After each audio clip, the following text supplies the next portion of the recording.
Assalamualaikum warahmatullahi wabarakatuh. Alhamdulillah. Allahumma salli ala Sayyidina Muhammad. Bertemu kita sekali lagi dalam sesi podcast Isa Kamari. Pada pagi ini saya akan membicarakan bahagian kedua mengenai analisis kritis saya terhadap karya agung Islam and Secularism air tangan Profesor Diraja Terpuji Said Muhammad Naqib Alatas. Pada bahagian pertama, saya telah membicarakan tentang bagaimana karya ini merupakan suatu projek rasionalisasi agama dalam era moden dan juga saya telah membincangkan perihal peminjaman dan pengolahan konsep sekularisme secara kontekstual yang terdapat dalam karya ini. Pada bahagian kedua ini pula, saya akan membicarakan dua perkara. Pertama ialah tentang falsafah bahasa dan semantik Qurani Al-Atas. Dan kedua adalah tentang ketegangan epistemologi dalam penjujukan Islam vis-a-vis sekularisme. Kita mulakan dengan bahagian mengenai perkara falsafah bahasa dan semantik Qurani Al-Atas. Sumbangan paling asli Said Muhammad Naqib Alatas dalam Islam dan sekularisme bukan sekadar pada kritik sosial atau sejarahnya terhadap sekularisme, tetapi pada falsafah bahasa yang mendasari keseluruhan projek intelektualnya. Bagi Alatas, krisis moden bukan pertama-tamanya krisis politik atau ekonomi, tetapi krisis makna. Kekeliruan konsep ataupun confusion of concepts berlaku apabila istilah-istilah utama dalam tradisi Islam dipisahkan daripada akar metafiziknya, lalu ditafsir menurut kerangka sekular yang asing. Oleh itu, pembaharuan pemikiran Islam mesti bermula dengan pembetulan semantik, iaitu suatu usaha mengembalikan kata-kata kunci Islam kepada medan makna yang dibentuk oleh Al-Quran. Al-Atas berhujah bahawa konsep-konsep seperti din, ilm, haq, adl dan adab mempunyai jaringan makna intrinsik yang tidak boleh direduksi kepada terjemahan moden seperti religion, knowledge, truth, justice atau ethics. Kata din misalnya tidak sekadar merujuk kepada sistem kepercayaan ritual, tetapi merangkumi keseluruhan struktur kepatuhan, penghakiman dan cara hidup yang mengikat manusia dengan Tuhan dan masyarakat. Begitu juga ilm bukan sekadar maklumat empirikal, tetapi pengetahuan yang terletak dalam hierarki ontologi tertentu dengan wahyu sebagai puncaknya. Dengan menekankan medan makna dalaman ini, Al-Atas menolak anggapan bahawa istilah-istilah Islam boleh dipindahkan begitu saja ke dalam kategori konseptual Barat tanpa kehilangan kandungan metafiziknya. Pendekatan ini berakar dalam tradisi tafsir dan filologi Islam klasik, di mana analisis akar kata, medan semantik dan konteks wahyu memainkan peranan penting dalam memahami makna. Ulama seperti Al-Gharib Al-Isfahani telah lama meneliti makna-makna Al-Quran dalam kerangka hubungan semantik yang menyeluruh. Namun, Al-Atas mengangkat tradisi ini ke tahap falsafah yang lebih sistematik. Bahasa bukan sekadar alat komunikasi, tetapi cerminan pandangan alam atau worldview. Apabila bahasa berubah secara radikal di bawah pengaruh sekularisme, pandangan alam turut berubah. Oleh itu, penjagaan makna menjadi sebahagian daripada penjagaan akidah dan adab. Dalam hal ini, pendekatan Al-Atas menunjukkan kepekaan terhadap perbahasan falsafah bahasa moden. Ludwig Wittgenstein misalnya menekankan bahawa makna kata bergantung pada penggunaannya dalam permainan bahasa tertentu. Makna bukan entiti abstrak yang wujud secara terpisah, tetapi ditentukan oleh bentuk kehidupan atau form of life yang melingkunginya. Walaupun Al-Atas tidak menerima relativisme makna, beliau berkongsi kesedaran bahawa bahasa tidak neutral. Ia berakar dalam cara hidup dan struktur kepercayaan sesuatu komuniti. Dengan itu, pemindahan istilah Islam ke dalam permainan bahasa sekular berpotensi mengubah maknanya secara mendasar. Begitu juga Wilfred Cantwell Smith mengkritik reifikasi konsep religion sebagai entiti abstrak yang terpisah daripada pengalaman iman konkret. Smith berhujah bahawa istilah religion sendiri merupakan konstruksi moden barat yang kemudiannya diekspor ke seluruh dunia. Dalam semangat yang sejalan atau seiring, Al-Atas menolak penerjemahan din sebagai religion kerana ia mereduksi makna komprehensifnya kepada kategori moden yang terhad. Kedua-duanya, walaupun berbeza dalam asas teologi, berkongsi kesedaran bahawa bahasa membentuk cara kita memahami realiti keagamaan. Bagi Al-Atas, hubungan antara bahasa dan ontologi bersifat langsung. Bahasa Qurani bukan sekadar medium penyampaian wahyu, tetapi turut membentuk struktur konseptual umat Islam. Konsep hak atau kebenaran berkait rapat dengan realiti yang tetap dan bersumber daripada Tuhan. Adil atau keadilan berakar dalam keseimbangan kosmik yang mencerminkan hikmah ilahi. Dan adab merujuk kepada pengenalan dan pengiktirafan tempat yang tepat bagi segala sesuatu dalam tatanan kewujudan. Apabila istilah-istilah ini ditafsir melalui kategori sekular misalnya, keadilan sebagai kontrak sosial semata-mata, dimensi ontologinya terhakis. Maka pembetulan bahasa menjadi syarat pembetulan pemikiran.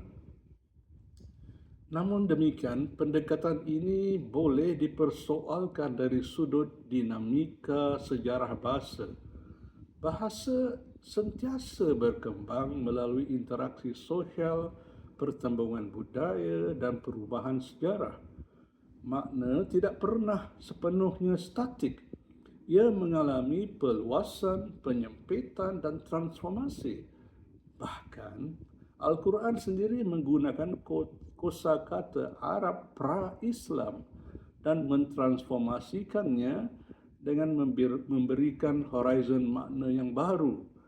Kata seperti solah atau zakah telah wujud sebelum Islam, tetapi memperoleh dimensi normatif dan teologis yang lebih mendalam melalui wahyu. Transformasi ini menunjukkan bahawa makna sentiasa bergerak dalam sejarah. Jika demikian, persoalan timbul. Adakah mungkin untuk mempertahankan kemurnian makna yang sepenuhnya statik? Atau adakah lebih tepat untuk berbicara tentang kesinambungan dinamik di mana makna asal dipelihara tetapi tetap terbuka kepada penafsiran baru?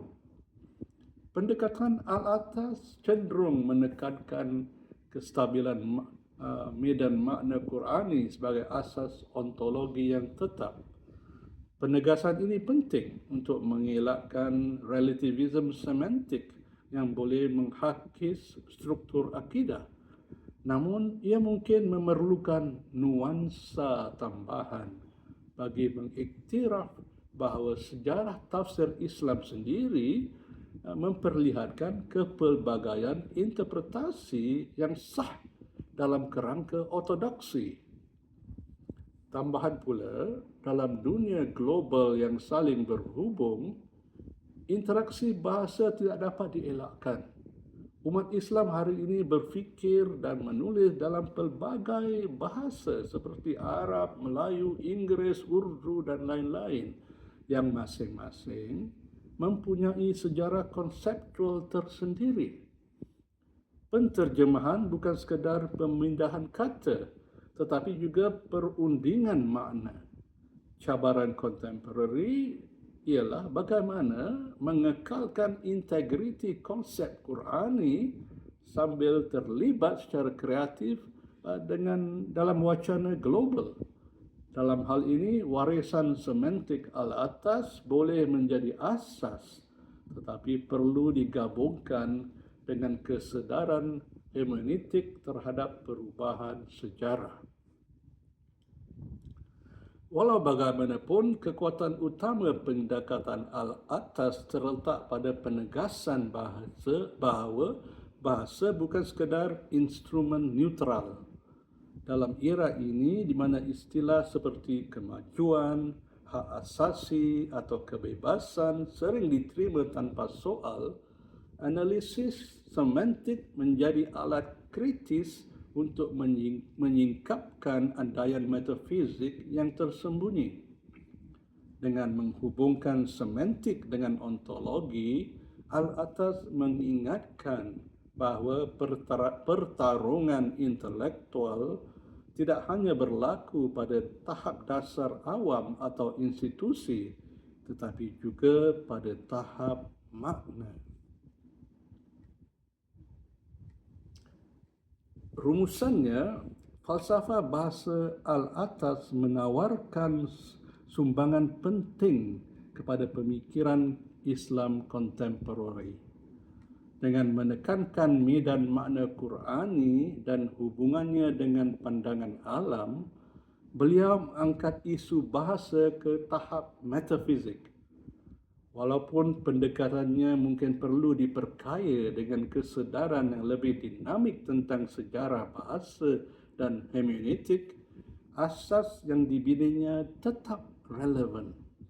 Dalam dunia yang syarat dengan pertembungan konsep, menjaga keutuhan makna bukan sekadar soal linguistik, tetapi soal kelangsungan pandangan alam dan identiti intelektual umat.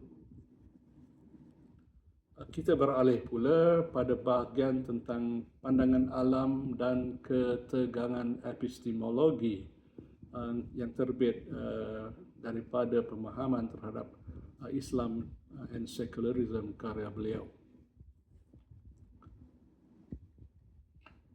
Dalam Islam and Secularism, Syed Muhammad Nagib Al-Atas menegaskan bahawa Islam memiliki suatu pandangan alam yang menyeluruh, yang sering dirujuknya sebagai ru'yat al-Islami lil wujud atau pandangan Islam terhadap hakikat kewujudan. Pandangan alam ini bukan sekadar sistem teologi, tetapi suatu struktur metafizik yang merangkumi konsep Tuhan, manusia, ilmu, nilai dan sejarah dalam suatu kesatuan yang koheren. Oleh itu, epistemologi Islam menurut beliau mesti bersumber sepenuhnya daripada wahyu yang menjadi asas dan ukuran kebenaran. Akal, pengalaman dan intuisi berfungsi dalam kerangka tersebut, tetapi tidak pernah terpisah daripada otoriti wahyu. Namun demikian, struktur hujah Islam and secularism sendiri bersifat perbandingan. Islam tidak dihuraikan dalam vacuum atau hampawa, tetapi didefinisikan melalui perbandingan dengan secularism. Secularism dipersembahkan sebagai pandangan alam alternatif yang lahir daripada sejarah Barat, yang memisahkan sakral daripada profane dan menafikan dimensi transcendent dalam struktur realiti. Dengan menampilkan dua pandangan alam ini secara dialektik, Al-Atas mengukuhkan identiti Islam sebagai sistem yang berbeza dan tidak serasi dengan asas metafizik sekularisme. Di sinilah muncul ketegangan metodologi yang menarik. Jika epistemologi Islam benar-benar bersifat mandiri dan lengkap, mengapa perlu bergantung pada perbandingan dengan sekularisme untuk menjelaskan dirinya?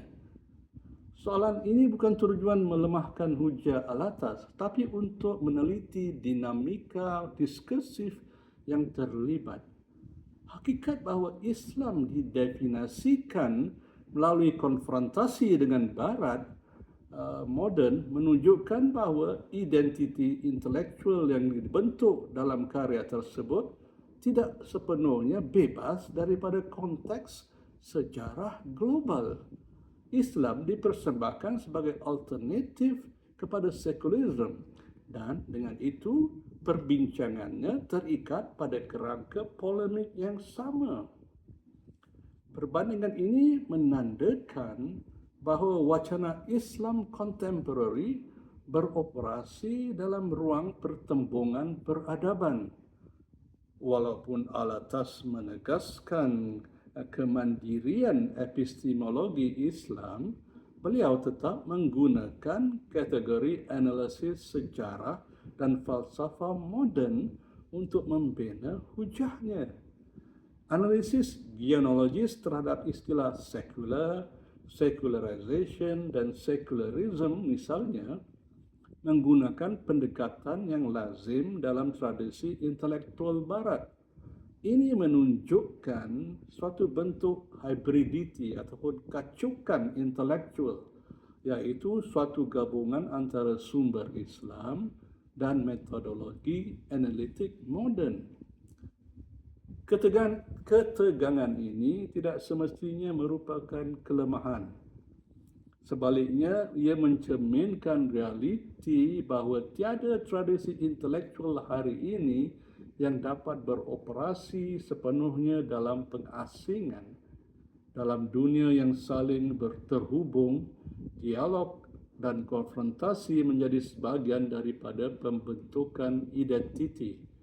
Sebagaimana dihujahkan oleh Ibrahim Khalil, pertembungan peradaban sentiasa melibatkan proses penterjemahan konsep dan perundingan makna. Apabila dua pandangan alam bertemu, masing-masing perlu menafsir dan mentakrif yang lain, dan dalam proses itu turut mentakrif dirinya sendiri. Dalam kerangka ini, pendekatan Al-Atas boleh dilihat sebagai strategi dialog kritis, bukan penyerahan epistemologi. Dengan menggunakan bahasa dan kategori yang difahami dalam wacana global, beliau berusaha menyampaikan asas metafizik Islam kepada khalayak moden. Perbandingan dengan sekularisme bukan bererti kebergantungan epistemik, tetapi suatu langkah retorik dan metodologis untuk memperlihatkan perbezaan asas antara dua sistem pemikiran. Identiti Islam ditegaskan melalui perbezaan, tetapi sumber normatifnya tetap berakar dalam wahyu. Walau bagaimanapun, dakwaan bahawa hujah tersebut sepenuhnya lahir daripada sumber Islam perlu difahami secara lebih bernuansa. Penggunaan konsep pandangan alam sendiri mempunyai sejarah dalam falsafah Barat, khususnya dalam tradisi Jerman. Istilah Weltanschauung dengan istilah Weltanschauung ataupun pandangan alam. Maaf jika saya tidak menyebutnya secara betul. Walaupun Al-Atas mengislamkan istilah ini dengan memberikan kandungan Qurani dan metafisik yang tersendiri, bentuk konseptualnya tetap menunjukkan pengaruh silang budaya. Ini bukan penolakan terhadap keaslian projek beliau, tetapi pengiktirafan bahawa interaksi intelektual sentiasa melibatkan adaptasi dan transformasi. Tambahan pula, struktur perbandingan dalam Islam and secularism memperlihatkan bahawa epistemologi Islam kontemporari berkembang dalam suasana defensif dan apologetik tertentu. Konteks pasca kolonial dan pembangunan negara bangsa moden di Asia Tenggara menjadikan sekularisme atau realiti sosial yang konkret, bukan sekadar teori abstrak. Maka usaha untuk menegaskan kemandirian pandangan alam Islam merupakan respons terhadap tekanan sejarah tersebut. Identiti epistemologi dibina dalam keadaan konfrontasi, bukan dalam ruang yang neutral. Ketegangan ini menimbulkan persoalan yang lebih luas. Adakah mungkin untuk membicarakan kemandirian epistemologi secara mutlak dalam dunia global? Setiap tradisi yang terlibat dalam dialog antara bangsa terpaksa menggunakan bahasa bersama tertentu, iaitu bahasa falsafah, sains sosial atau sejarah yang sebahagiannya dibentuk oleh kemodenan Barat. Dalam erti ini, kemandirian tidak bererti pengasingan, tetapi kemampuan untuk menyaring dan menyesuaikan instrumen analitik tanpa mengorbankan prinsip asas. Projek Al-Atas boleh difahami sebagai ke arah penyaringan tersebut.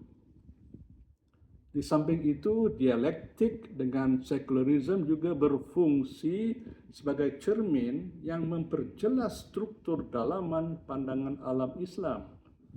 Dengan mengenal pasti titik perbezaan, misalnya dalam konsep ilmu, kebebasan atau sejarah, Al-Atas memperincikan unsur-unsur asas metafisik Islam yang mungkin diabaikan dalam perbincangan dalaman. Dalam tradisi klasik, banyak andaian metafisik diterima sebagai latar yang tidak dipersoalkan. Konfrontasi dengan sekularisme memaksa penjelasan yang lebih sistematik dan reflektif.